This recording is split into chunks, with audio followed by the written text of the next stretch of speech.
បាទសរសេរបងប្អូនគ្នាឥឡូវនេះក្រុមយុវជនស្ម័គ្រចិត្តរបស់យើងបានធ្វើដំណើរមកដល់គីឡូ226ហើយសល់14គីឡូទៀតគឺយើងដល់មកនោះស័យអូខេតើបងអញ្ចឹងមានអីយ៉ាងសេចក្តីថ្លែងការណ៍សម្រាប់បងប្អូនយើងដែរបងថាបងមកដល់ទីណាដែរបាទសូមជូនដល់បងប្អូនយើងទាំងអស់គ្នាបាទដែលខ្ញុំបានធ្វើដំណើរបានដល់គីឡូ226ហើយអញ្ចឹងដំណើររបស់ខ្ញុំណា418គីឡូនេះគឺយើងធ្វើតែបាន226គីឡូទេតែថ្ងៃនេះយើងអាចសម្រេច40តទៅ50គីឡូទៀតអញ្ចឹងយើងបានថាជា270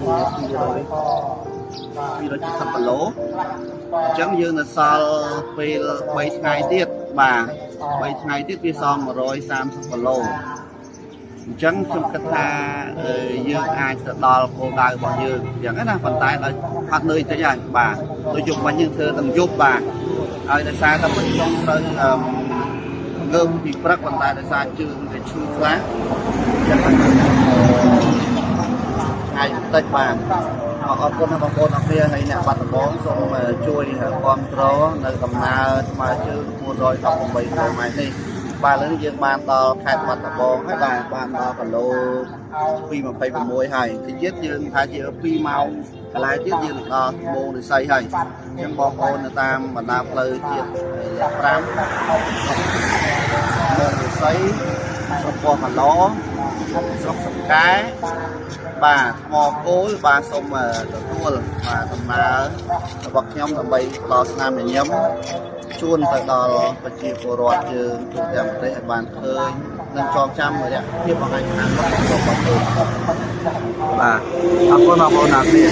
ចឹងកុំភ្លេចបងប្អូនបានឃើញក្រុមជួយស្ម័គ្រចិត្តយើងដើរដំណើរតាមផ្លូវកុំភ្លេចជួយគ្រប់គ្រងគាត់ផងណាឲ្យសម្លេងហើយនឹងការគ្រប់គ្រងគាត់ដើម្បីជម្រាបគាត់មានកម្លាំងបន្តទៅទៀតពីខ្ញុំបាទកម្ពុជា TV សូមអរគុណក្រុមលោកលាដើម្បីបង្ហាញពីលក្ខណៈបង្ហាញថាបងប្អូនយើងខ្ញុំក៏ទៅគោរពមានដើម្បីថ្វាយបង្គំហើយដល់គុណនៅតែបងប្អូនយើងបានការស្មើជើងតែម្ដងតាមមកប្រើយន្តនេះស្មើជើង418គីឡូនេះបាទហើយគូតែម្ដងបាទដើម្បីយើងទៅចាំនេះបងចាំបាទស៊ូស៊ូស៊ូស៊ូបាទស៊ូស៊ូស៊ូស៊ូស៊ូអូខេបាទមកដល់đâyណាអូខេបាយគីឡូបាយអស់គ្នាបាទគាត់ណាអូខេដើម្បីការពីទៀតចឹងស៊ូស៊ូឡើងទៅទៀតបាយការពីទៀតបាយការពី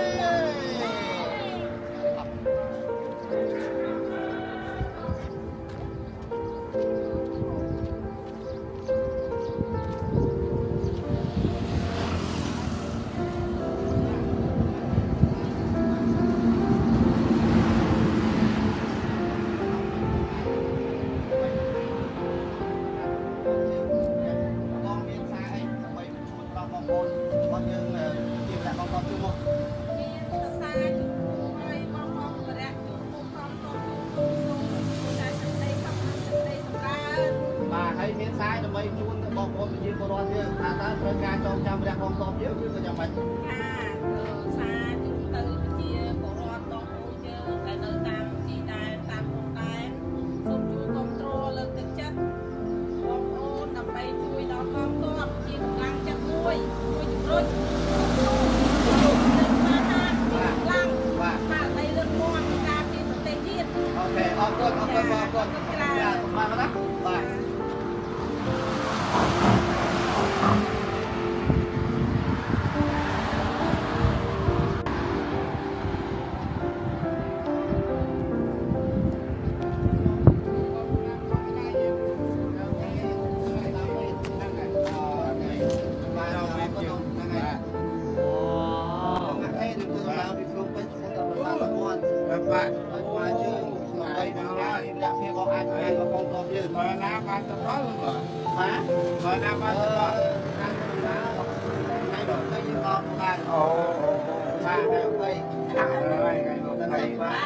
Ai kena cerah ni?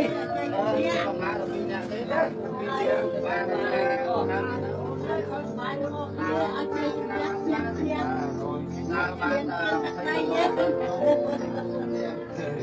បាទទីនេះមានពួកឯងចាំមកដល់សុំបាទនេះអូខេសុំបាទហើយសុំសុំលេងហូមមួយមក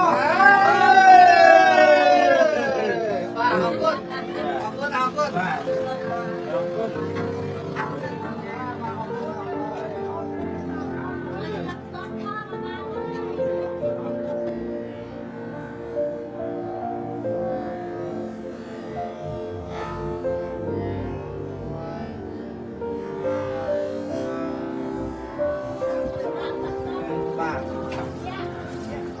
ជាក់ដល់បេះដូងមុនទៅបាទបាទអត់អីអរគុណមកយាយ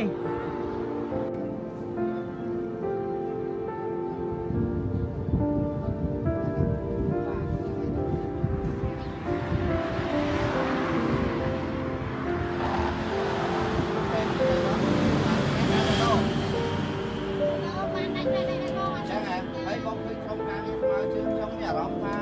យ៉ាងម៉េចដែរមានអារម្មណ៍ថាតាមវិញរហូតដល់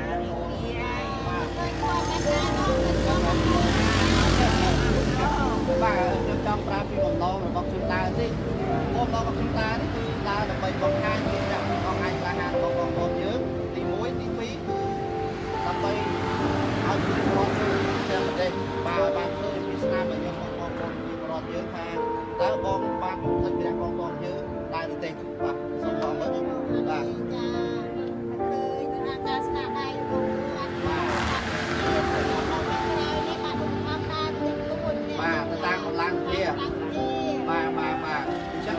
បងមានសារអីបងប្អូនជាពលរដ្ឋយើងឲ្យដល់ខ្លីថាតើបងប្អូនជាពលរដ្ឋមិនដើម្បីឲ្យអ្នកចាក់បងប្អូន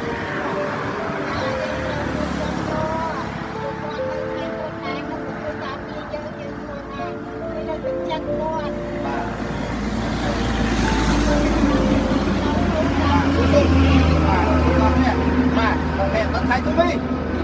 ដុតថៃទូមីឥ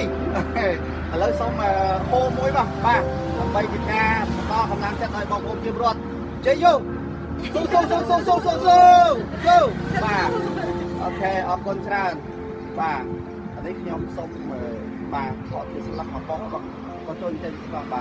បាទសូមលើកដៃមួយដើម្បីជាការសញ្ញាថាយើងសប្បាយចិត្តនៅក្នុងការដំណើររបស់ខ្ញុំនេះបាទសូមលើកដៃមួយមកយេអូខេអរគុណច្រើនបាទអរគុណបាទ